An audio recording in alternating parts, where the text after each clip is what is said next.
Oi, crianças, tudo bem? Vamos para a nossa aula de geografia agora.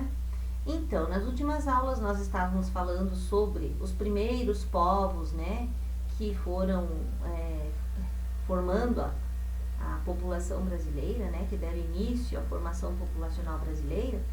Vimos que foram os indígenas, os portugueses e os africanos os três primeiros. Mas também vimos que muitos outros povos também contribuíram para a formação da identidade brasileira, do povo brasileiro, né? Nessa mistura de raças. Na última aula a gente falou aqui de imigrantes alemães, imigrantes holandeses, também vimos que os italianos vieram em grande número para o Brasil, né? Vamos agora aqui então na página 19 falar um pouquinho mais sobre esses imigrantes, né? E algumas coisas que são para a gente saber sobre essas pessoas que vieram para cá.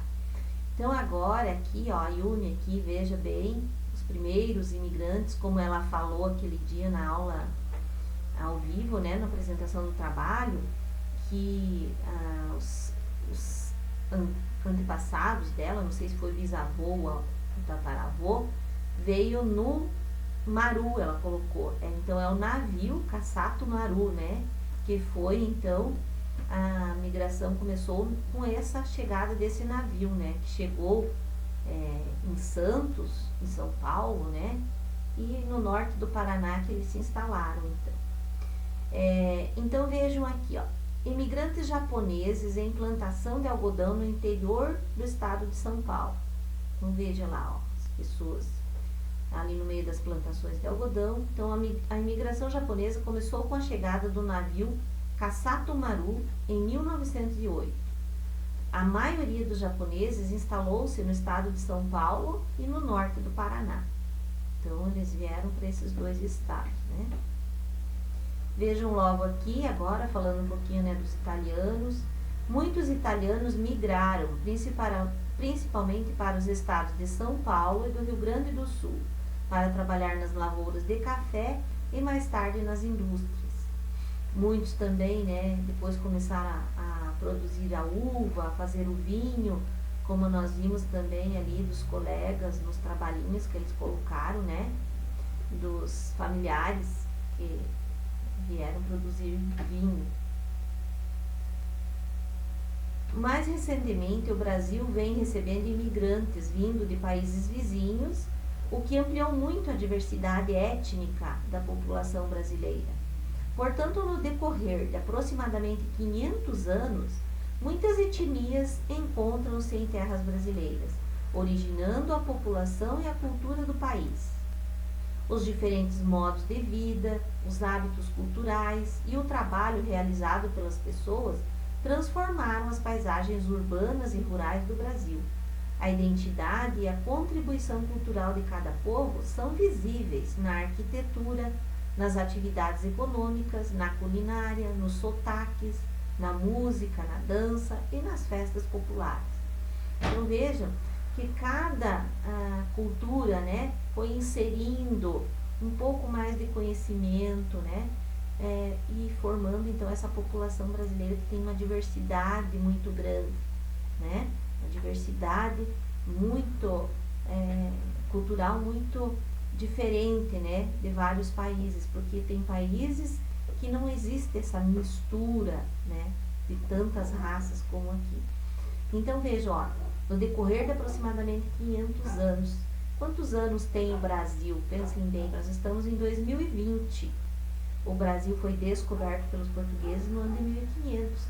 Então, se nós formos contar dessa data para cá, desde a descoberta dessas terras pelos portugueses, o Brasil é um país muito jovem, né? Considerando essa data do descobrimento. Então, daria 520 anos de chegada, né, de povos imigrantes, de desenvolvimento, então, no país, certo? E todos eles, então, contribuíram para a formação da economia, do desenvolvimento econômico e também da cultura do país. Vamos lá para a página 20. Associe corretamente as duas colunas, então. Migração, emigrante e migrante. Isso aqui vocês têm que saber de letra, porque a gente já estudou lá no primeiro bimestre, enquanto estava na escola ainda, né?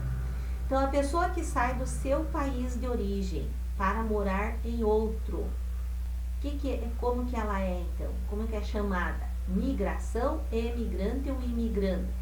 Então, ela sai do seu país chamada de emigrante. Então, nós vamos por letra B. A pessoa que reside em um país que não é o seu de origem. Então, ele é conhecido como imigrante. Então, vamos por C. Movimento de pessoas de um lugar para o outro é chamado de migração. Então, letra A. Agora, aqui diz, leia um trecho da composição do cantor e compositor Gabriel Pensador, depois resolva as questões propostas. Racismo é burrice. Não seja um ignorante. Não se importe com a origem ou a cor do seu semelhante. O que importa, se ele é preto e você é branco. Aliás, branco no Brasil é difícil, porque no Brasil somos todos mestiços. Se você discorda, então olhe para trás. Olhe a nossa história, os nossos ancestrais. O Brasil colonial não era igual a Portugal. A raiz do meu país era multirracial. Tinha índio, branco, amarelo, preto. Nascemos da mistura. Então, por que o preconceito? Barrigas cresceram, o tempo passou, nasceram os brasileiros. Cada um com sua cor, uns com a pele clara, outros mais escura. Mas todos viemos da mesma mistura. Então, a música do Gabriel Pensador, né? Que fala que não adianta a gente falar que é branco, não existe aí nem mérito de dizer eu sou branco. Então, por quê? Podemos até ser descendentes de todos, de países europeus, né? Onde a cor da pele é mais branca. Mas nós sabemos que a população brasileira é mestiça, né? Se misturou o italiano com o alemão, ele já é mestiço, então, já é chamado, né, de brasileiro. Ele não é mais alemão, italiano, porque ele nasceu no Brasil. E quem é brasileiro, né, é mestiço. Então, como ele diz aqui, não adianta dizer eu sou branco, né, achar que é branco. Então, nós somos mestiços porque nós misturamos todas essas raças, certo? Aqui diz qual que é o título da música. Então, racismo é burrice, né? Então, pessoal, eu vou colocar aqui para vocês mais uma mensagenzinha. Então, vejam aqui, ó, uma mensagenzinha que eu gosto muito de falar. Um menino negro entra em um mercado.